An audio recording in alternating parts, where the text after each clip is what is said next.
The power to claim your strength is all in you. It doesn't matter what you went through, what you dealt with, what you put up with, how stupid you felt, how shamed you felt.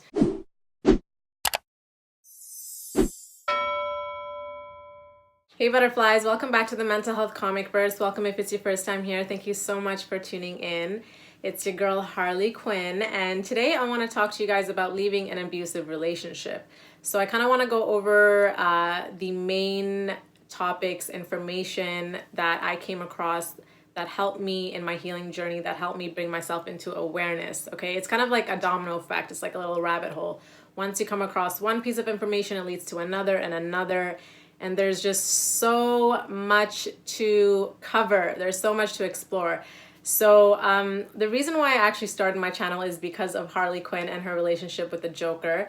And I did do a video on the cycle of abuse and trauma bonds because that was two of the biggest things that, helped me bring myself into awareness. And the reason why it's so important is because when you're going through an abusive relationship or you're trying to leave, and even though you dislike this person, you feel like you hate them, you know consciously that they're doing you wrong and you need to leave, and you just like all that stuff, right? You know, but you're still in it and you don't understand why you still feel pulled to them, why you still feel like you love them, why you still feel like you have to be with them, or like your body literally starts having physical withdrawal when you don't have the clarity and information, the knowledge to back up what you are going through. You just feel like a dumbass. You just feel ashamed of what you're going through. And I'm telling you right now, don't let any motherfucking person shame you for what you are going through. I don't give a shit what anyone else says. Those people who want to be like, you knew what you were doing, you knew what that person was like, you knew, you went back, you went blah, blah, blah, blah. It's already done. You already went back a million trillion times. It's done. You're trying to leave now and you still feel like you want to go back. That's okay. It's okay. It's okay. It's okay that you feel like people still go back after 2 years, after 3 years, after 5 years. There are cases where that happens. The trauma bond, the cycle of abuse, it has a strong hold on you, okay? And once you become aware of the information behind it, the knowledge behind it, why you're so drawn to that person, what's going on chemically, psychologically, you can have a better handle on it. You can stop shaming yourself so harshly. I mean, you should already do that. You should already approach yourself with compassion as is, but you'll have more of a logical explanation as to why, and it just really helps in that process. So today I want to do a little overview about the information that I have learned that brought me into awareness, that helped me through my healing journey. So the very first thing that I came across that opened my eyes was narcissism, narcissistic personality disorder, and empaths, how empaths attract narcissists and all that stuff. You guys may have heard of this. This information is very popular right now. I feel like I see it everywhere. Maybe it's because I've looked into it a lot and it keeps popping up. I don't know, but I feel like I see it a lot. And I think some people don't even realize or are not even aware of how severe it is to have narcissistic personality disorder. It goes far beyond just being self-centered and vain and, just into your looks and being like a Johnny Bravo. It goes far beyond that. A narcissist is somebody who is incapable of empathy, who is very manipulative and is just self-serving, and it is not somebody that you want to deal with. And I think the hardest thing about realizing that someone that you loved is a narcissist is actually accepting the fact that they are a narcissist or that they have narcissistic tendencies, okay?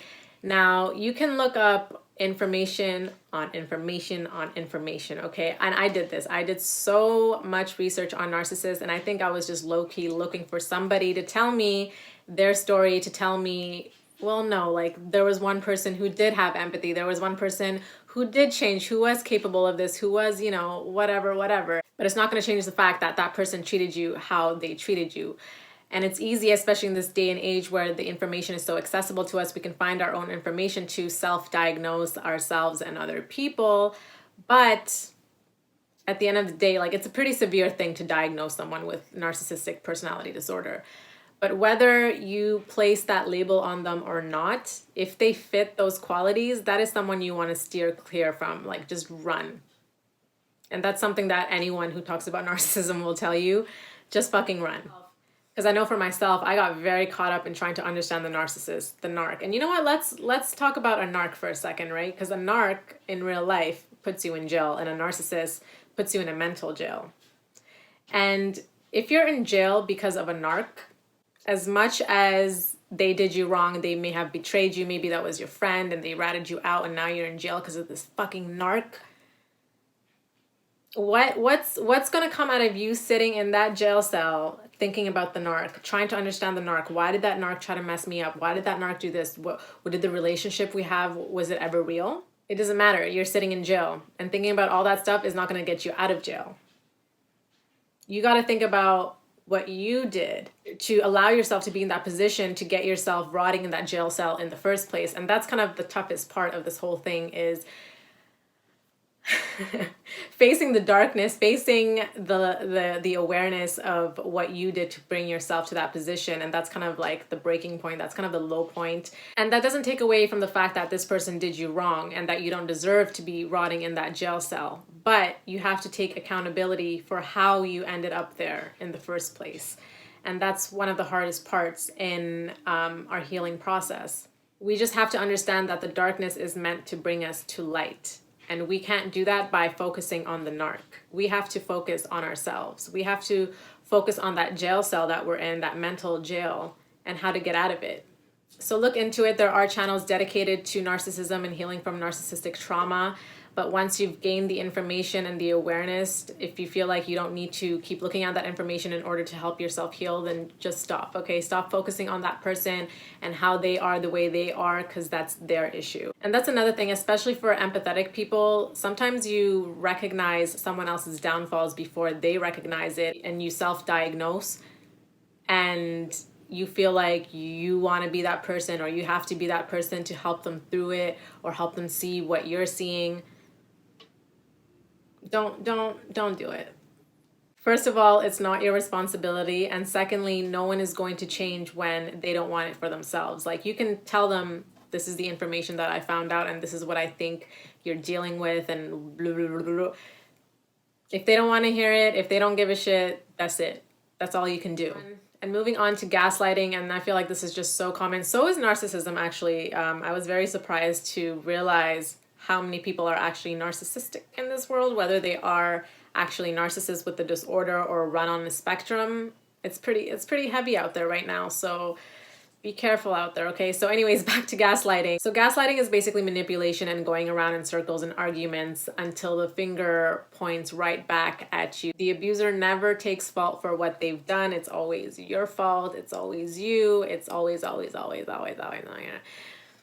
But what I really want to say about this right now is be aware of how it has affected you presently, because once you leave that abusive relationship, that self-doubt that they've placed on you, making you feel crazy from all those arguments, it has an effect, and it takes a while for that to go away. For me, it affected all areas of my life. You know, before that abusive relationship, I was very confident in what I was talking about, what I said. I would debate, no problem. After I had left, I was second guessing everything. Do I really know that? Do I really, I don't know, maybe you're right. Who knows? And at work, I would be second guessing the information that I already knew. It was just a lot of self-doubt, because that person placed that self-doubt on you and making you feel like you're crazy, making you sound like you're crazy all the time. So over time, that really does get instilled in you subconsciously. So you're just kind of like, oh, I don't know. You get back into the real world and you're kind of just cowering behind, because your self-esteem and everything has been beaten down to the ground. And that's normal, and it's okay. You will rise up again, okay? Time will heal all wounds. You will come back into wholeness again. You will be okay. You will rise, and you will be confident and get your self-esteem and your confidence back, okay? No matter how much it feels like you won't be able to in the beginning, because in the beginning it always feels like that, okay? I get it. I've been there. And so the last few things I want to address has to do with you, with me, whatever is within us that caused us to get us into the situation in the first place, our dark self, our shadow selves, our subconscious that's attracting all these toxic people in order to show us our shadow self and our shadow qualities. So 3 topics you want to look up in order to bring yourself into higher awareness and what you went through and why you went through it potentially is: 1, are you a highly empathetic person? 2, are you a people pleaser? And 3, do you struggle with codependency? Firstly, I want to say none of these things are something you should be ashamed of or feel weak for having or embodying, especially if you're an empathetic person. That's really a gift. And if you're a people pleaser or someone who struggles with codependency, that's a result of traumas that you have dealt with in childhood. And that's much better than ending up as a narcissist. because those are kind of the two extremes, right? When you experience trauma as a child, you're either going to come out with highly empathetic, sensitivity, or you're going to numb yourself to it and become a narcissist. So you became a highly empathetic, people-pleasing, codependent type of person, but that's okay, because once you heal, once you work on those things, it becomes your gift. And secondly, if you do look up the topics and they resonate with you, I want you guys to make sure that you give yourself the same damn compassion, love, judgment-free, loving energy that you would give your family, your best friend, even your abuser, and all the excuses that you make for them when you were with them, or even still whatever process that you are in. Give yourself that same compassion, okay?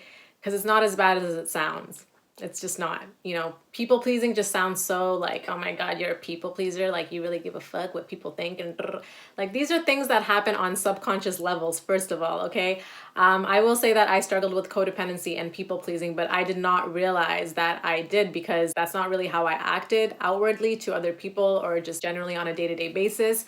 But when it came down to it, when it came down to important relationships, I realized I did have that quality with certain people. For me, I identified myself as being on a spectrum, because some things I was like, oh, that's not really me, but some things I really related and resonated with. So whatever information you come across and you feel like you need to work on, then work on those things. And it's not a bad thing, you guys. You're bringing yourself into higher awareness and into more wholeness and healing, and nothing bad can come from that. You can only go higher and higher and higher, okay? So I think that's everything. Those are the main topics that I came across that helped me bring myself into awareness and deeper understanding of my situation and what I was going through. And I just want to add in, by the way, when I first started doing these videos, I felt so guilty and like weird for talking about it and being so like, happy and whatever. And as a viewer, as someone who loves YouTube videos and watches them, I love watching somebody who's smiley. Like, do you guys ever have those moments where you're watching a video, a clip, whatever it is, and that person is smiling heavy, and then you find yourself smiling and grinning like a dumbass watching it? Like, yeah.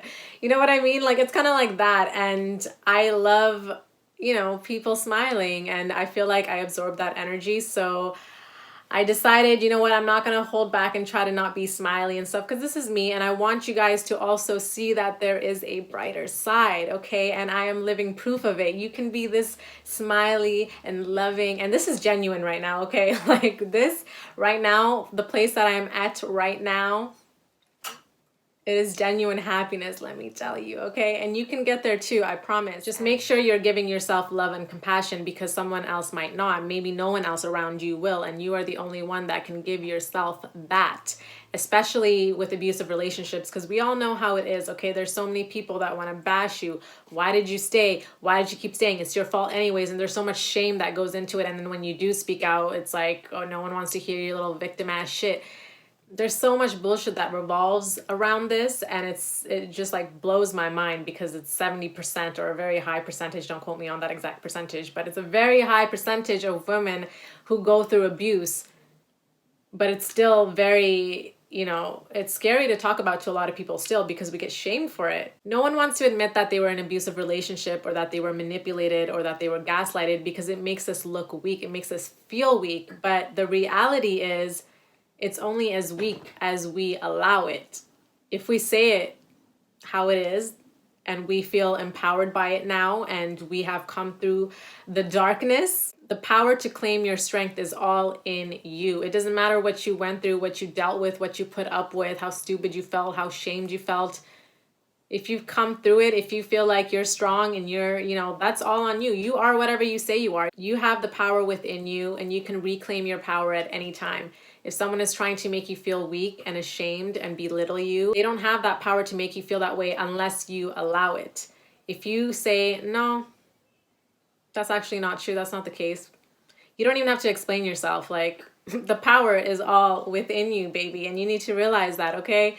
You got the power. Anyways, you guys, thank you so much for tuning in. If you are currently in an abusive relationship trying to get out, make sure you have the information, do the research on how to prep if you feel like this person is unpredictably physically abusive, on how to get out, and all that stuff. I'll try to find some links for you guys as well and link it down below. If you are just out of your relationship, if you are in the midst of your healing process and just feel like you're at rock bottom and don't know where to go, there are better days coming for you, I promise. Like, the fact that you're even watching a video like this speaks thousands, okay?